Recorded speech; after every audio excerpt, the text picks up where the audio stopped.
Hi guys, welcome back to the channel and Happy New Year. I hope all you guys have had a really fun-filled festive period and that you're all safe and well. 2022, I'm hoping to bring you a lot of really great content, so please hit the subscribe, hit the notification bell as well, and please share the channel with all your friends so they don't miss out on all this action. Today I thought I'd talk to you about detailing in winter, and now I actually go through the process of keeping little doggy clean when it's cold. Today is January the 14th and it's currently -1. We must be crazy cleaning cars in this. Let's take a look, shall we?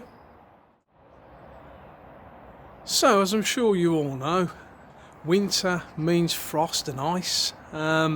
And it's probably one of the biggest banes of working on car paintwork when you've got rock hard ice on the top.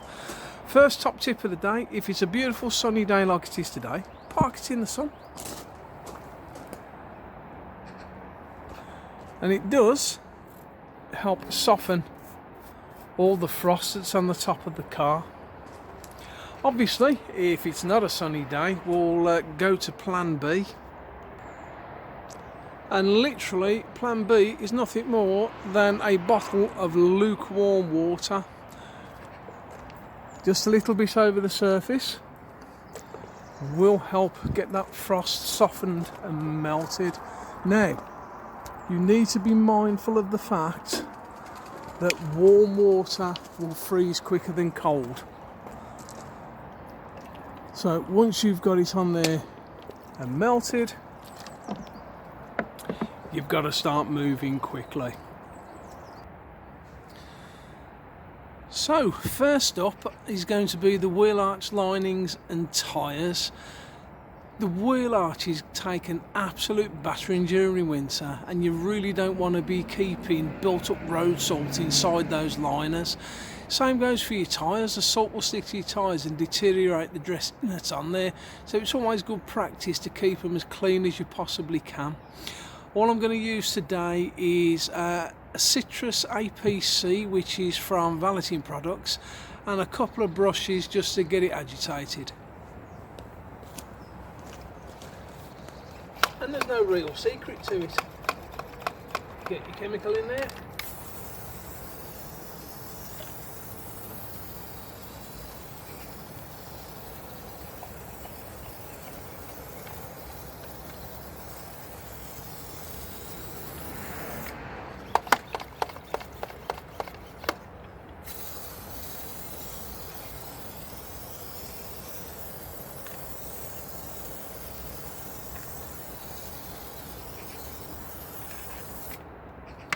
That's had a good coating.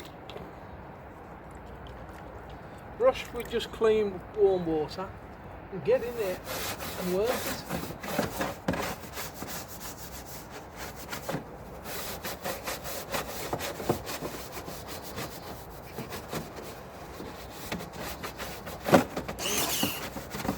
Reach as far back as you possibly can.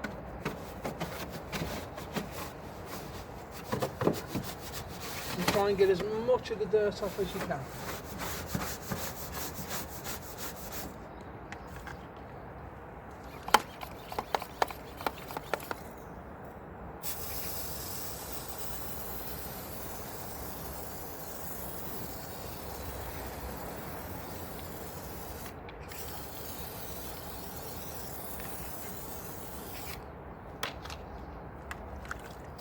And exactly the same with the tyres.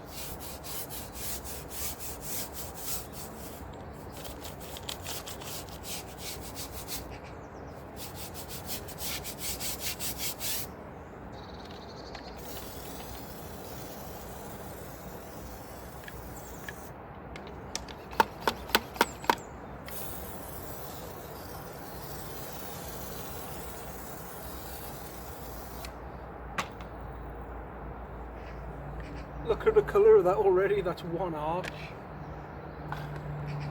And that's it now. All I'm going to do is leave that to dwell, and I will leave that on there until I get to the pre-wash stage, which we'll be doing right now. So if, like me, you guys prefer to use a pH neutral snow foam, with the amount of grime that's on the road during winter, it's going to need a little bit of help. So again, the same APC that I was using in the arches. Oh, bird bump. Horrible bloody things. I thought they all hibernated for the winter. Give everything a very, very light going over with the APC. Now, it's not going to damage the paintwork.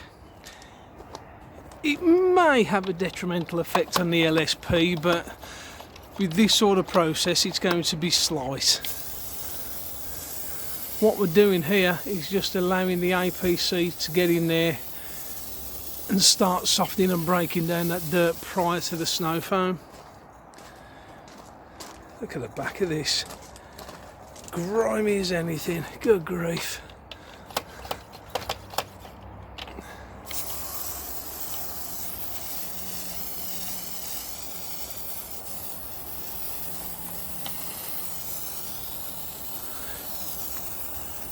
Do you remember the video I did for the DIY bottle? Foam bottle. Same one, and it's still going strong. Now if you look, you can see already that it's beginning to break down the dirt. Look at the colour of that coming off there.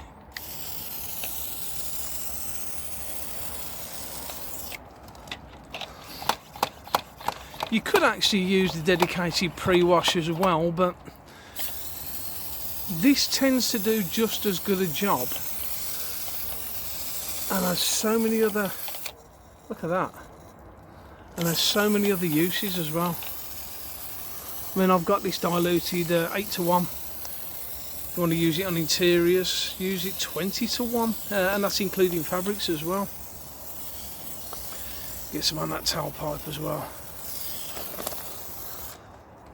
So basically that's it, you're just giving your snow foam a bit of a head start. Right, I'm going to go around, get the rest of the car coated, and then we'll get back to the foam shortly. Back in a tick. Okay, so the APC is now dwelling, so it's now onto the pre-wash. Now, I'm going to be taking advantage of the fact I've got longer dweller times with my foam.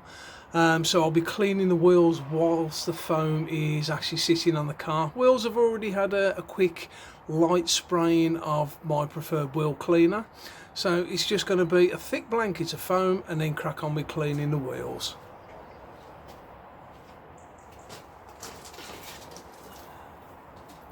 That is provided, of course, you haven't got your hose tangled.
That's great. Right, I've still got a little bit of solution left in the bottle.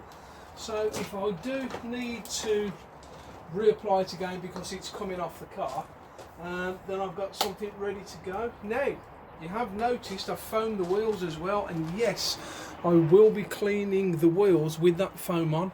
The majority of snow foams that we use now, particularly the pH neutral ones, they're fairly well lubricated, and some do actually state that you can use them as a shampoo, which is exactly what I'm going to do here. Try and halve the process so you don't get too cold. Right, let's crack on with these wheels. And so we're back. That's the wheels and the arches all flushed out and looking beautiful and clean. And that was the first of the pre-washes. Yep, that's right, I said first of the pre-washes. It really is a dirty time of year.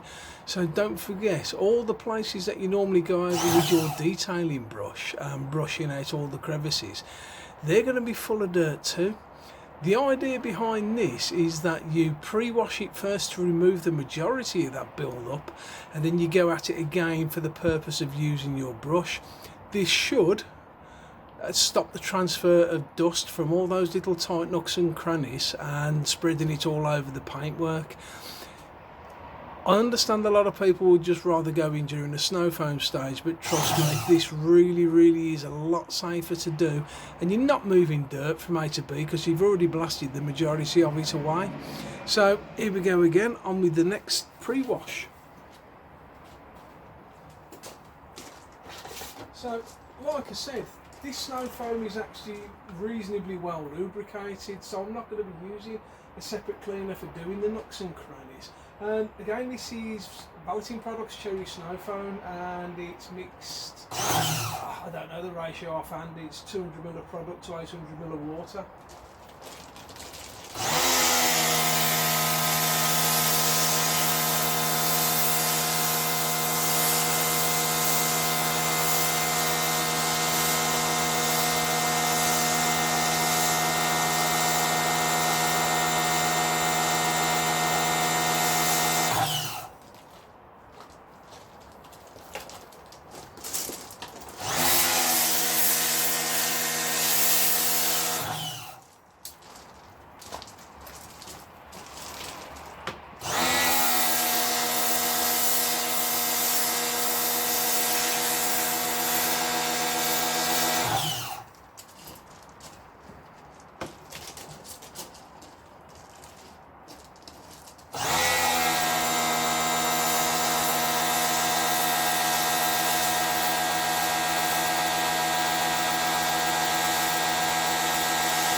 And all I'm going to do, I've got a jug of clean water and a detailing brush, and I will quite literally just go around the nooks and crannies giving it a brush out.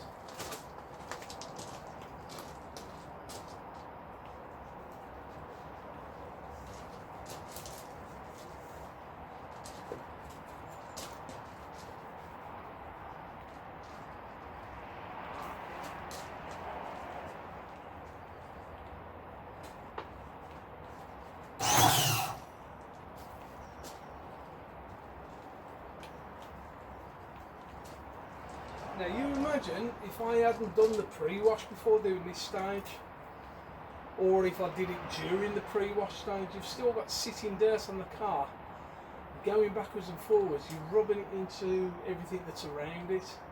This is much safer.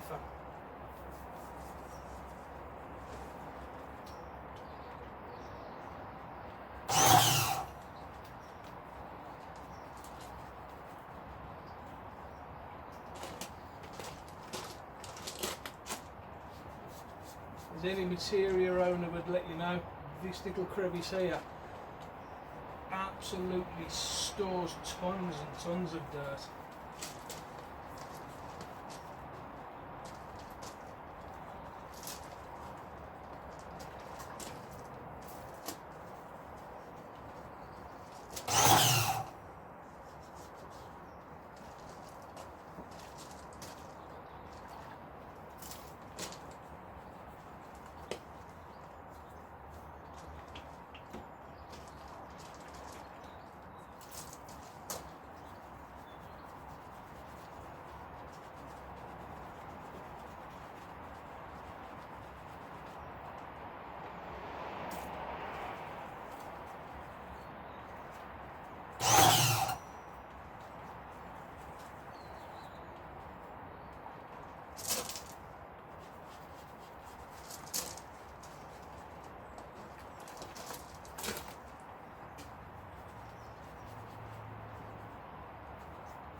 finally, we'll give the tailpipe a good brushing as well while we're here.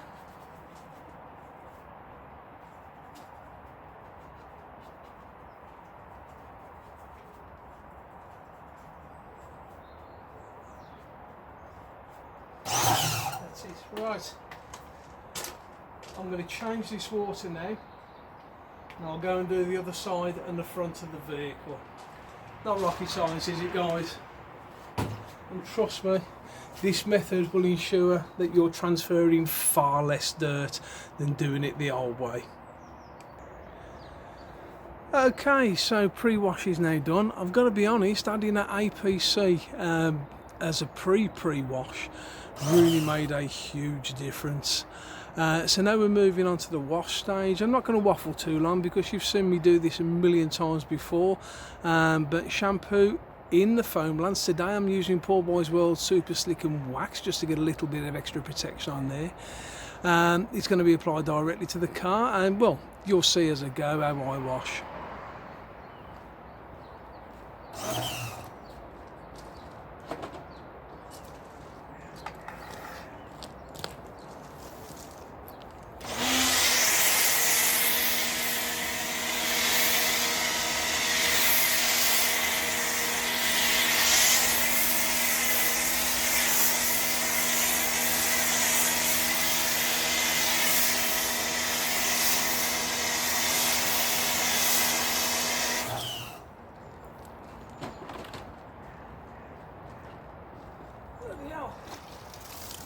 That's just as thick as a siphon.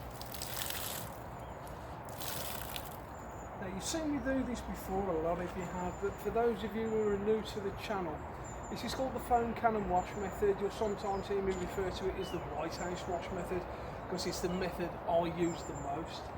It's dead simple. Quite literally, take one side of a clean wash miss, start on the paintwork, straight lines only, top to bottom. When your panel is finished, flip the wash mitt and continue to wash in straight lines again. Try and get it underneath things like wind deflectors as well. Now, I will actually count that and that as two panels, especially this time of year because of the potential dirt that's about. Once you've washed, wring it out, then it's back into your rinse bucket.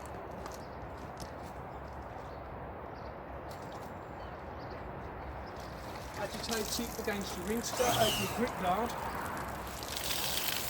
and then dirty rinse water goes straight to the floor. Don't put it back in your bucket, you're just contaminating your bucket. Inspect your mitt, if it's clean, carry on.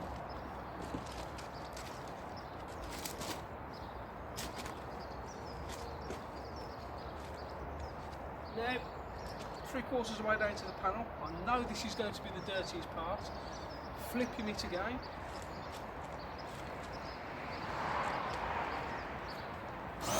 Bring out your dirty wash water. Back into the rinse bucket. Right, needless to say, that water's warm.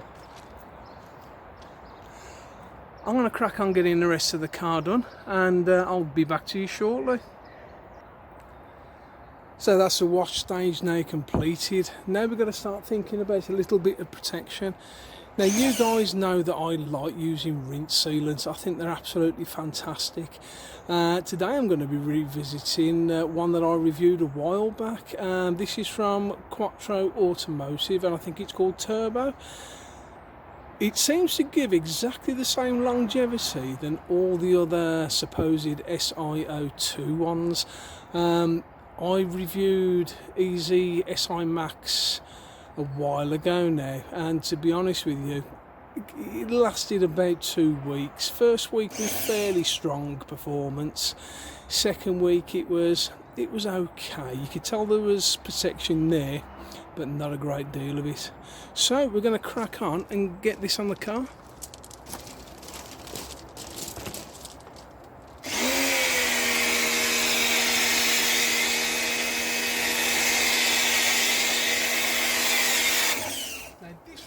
Doesn't foam, it's more of a rundown, but you can see straight away, look, instantly hydrophobic, which I like.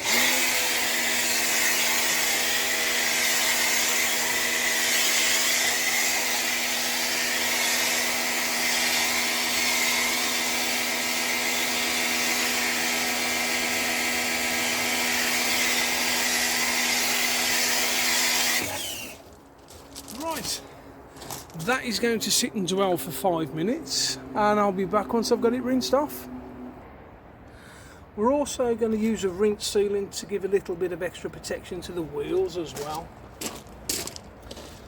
As I mentioned earlier, this is Easy Car Care's SI Max, 5ml of product to 500ml of water, quite literally. Spray it all in there, get it in the barrels.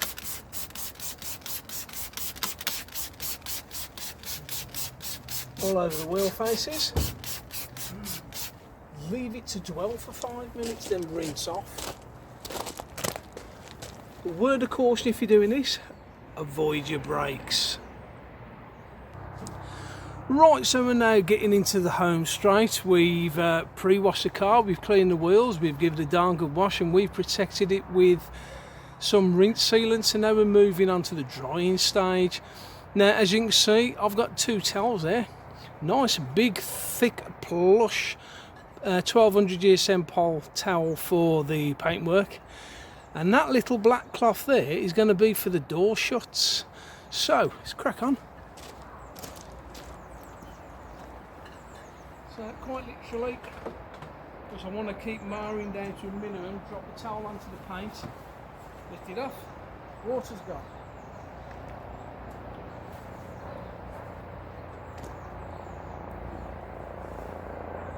Water's gone.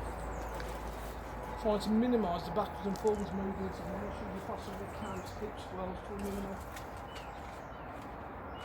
If you're using horizontal panels, then just dab it.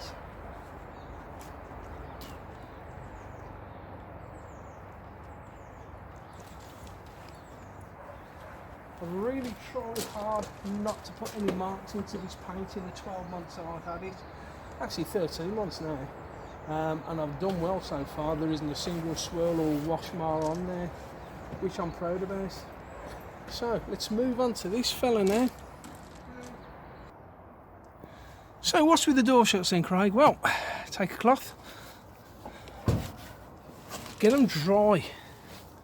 Now there's a very good reason for this, and I found out the hard way.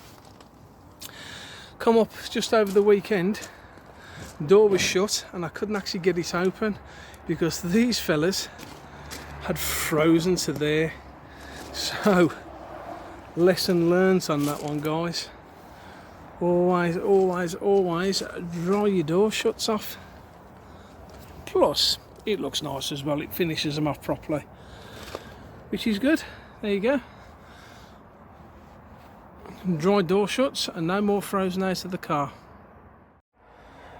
Also, another really great drying aid is one of these fellas. This is a £20 leaf blower from eBay.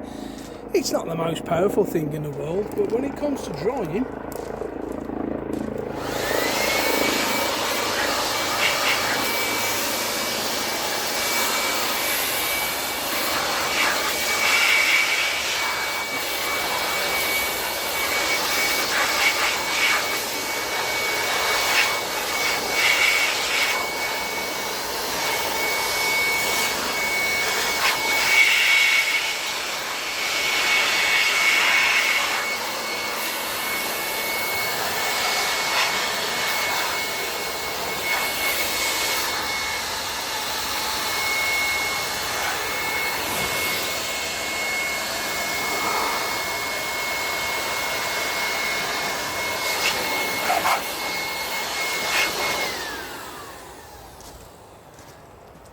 it definitely gets the job done, that's for sure. And now we're really getting into the home straight now. So we're going to move on to protecting the wheel arch linings and tyres. You've seen me do this before and it's the same products that I've used before, but I just wanted to emphasise how important it is, especially at this time of year. So quite literally, take your dressing. Now, it most probably be better and more beneficial to use a silicone based dressing in this instance. Primarily because the weather's so bad, water based won't have nearly the longevity. Well, some do, but more importantly, you don't want the water based products freezing. Now I know you think I'm a fruitcake, but trust me, I've seen it.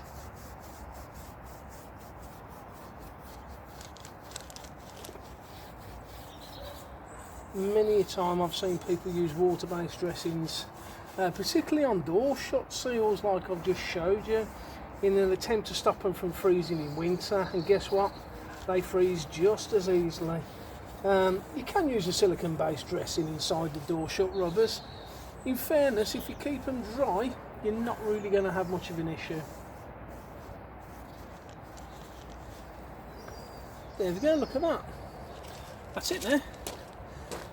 Leave it, it's cold.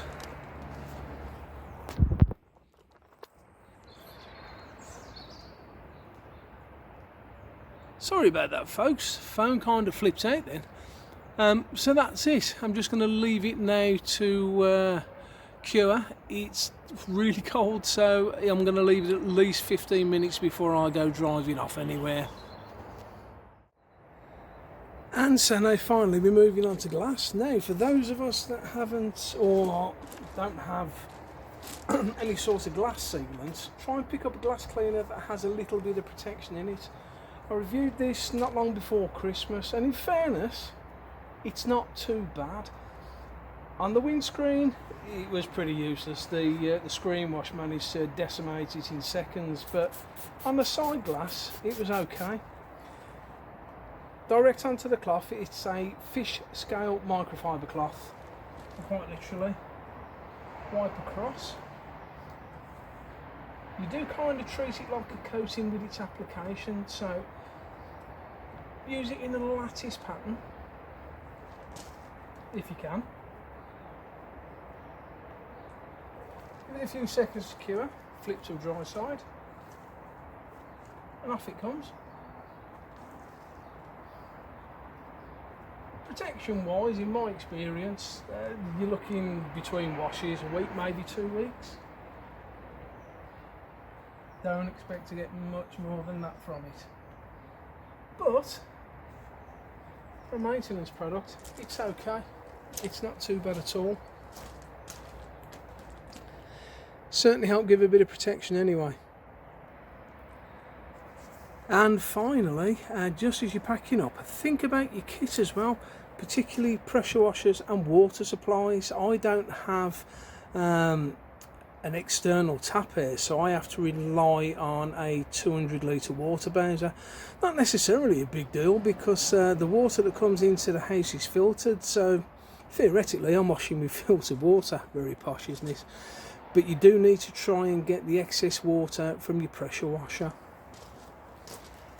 And it really isn't that difficult either, quite literally. Disconnect your hose. Pull the trigger on your lance to make sure that you're draining everything out.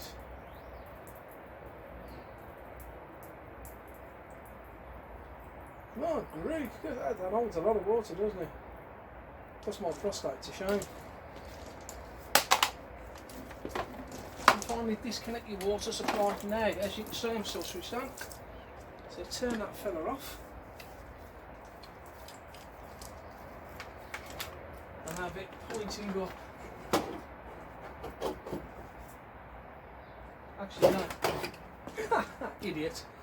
Leave it down to drain the excess water from the tube and then have it pointing up. And the same for the pressure washer as well, just tip it forward and allow any dregs to come out of it. 90% of the motors on pressure washers are aluminium housings, and water expands as it freezes, so it stands a very good chance you'll end up cracking it. This is an old Nilfisk 110.4, hardly any power to it at all, but I tell you what, this has been going for the best part of 5 years now, and it is getting a little bit long in the tooth. It's beginning to get a little bit tired. So I'd like to stay with nil fisk, but what would you guys suggest for the next pressure washer? I'm open to suggestions. So there we have it, guys. I really hope you found it interesting. Let's try and spin the camera out. There you go, slightly better angle. I really hope that you guys have found it interesting. I hope you found it useful.